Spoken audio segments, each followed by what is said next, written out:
For many Ukrainians, the country is fighting for survival, while torn between a deep desire for victory and the urgent need to end the suffering.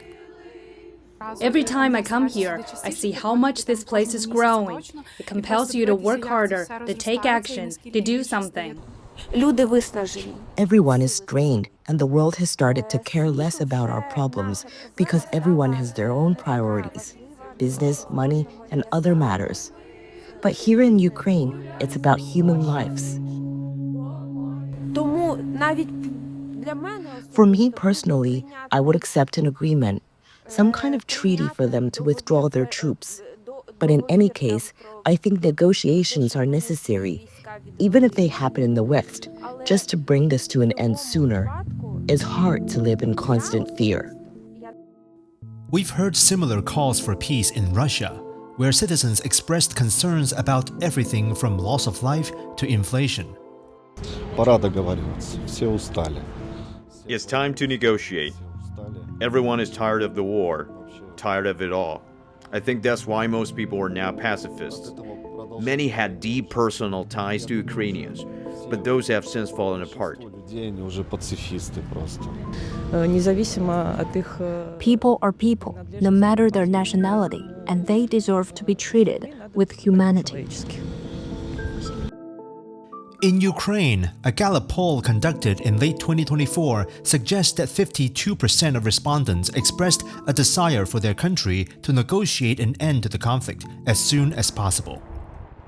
But some Ukrainian experts believe that for negotiations to work, the country needs to join the Western military alliance, NATO. You have to have a clear security guarantee that will say, if Russia attacks again, then everybody will be on the Ukrainian side and will protect Ukraine. Otherwise, it will continue. Otherwise, we will have a ceasefire, and it will last for 1 month, and then the war will continue. This is a course that Russia has firmly opposed. The West forgets that one of the main reasons for the outbreak of the conflict was precisely his obsessive desire to drag Ukraine into NATO, to turn it into a springboard for confrontation with Russia. While NATO leaders have claimed that Ukraine is now on an irreversible path towards membership, no formal invitation has been extended. In February, Ukraine's NATO aspirations were dealt a fatal blow by the Trump administration.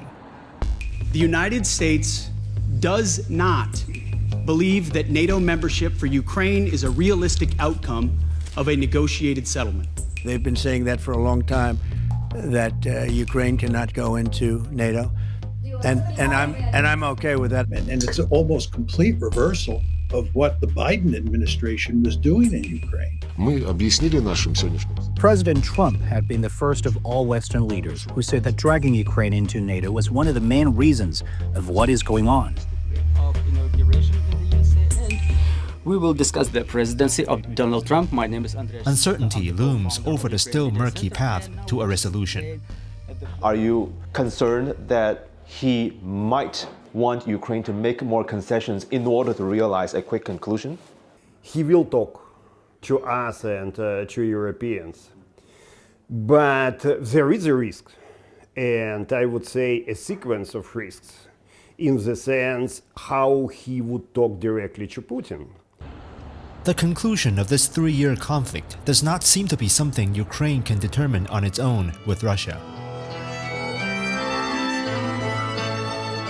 The world is watching how parties involved navigate the situation. The clock is ticking.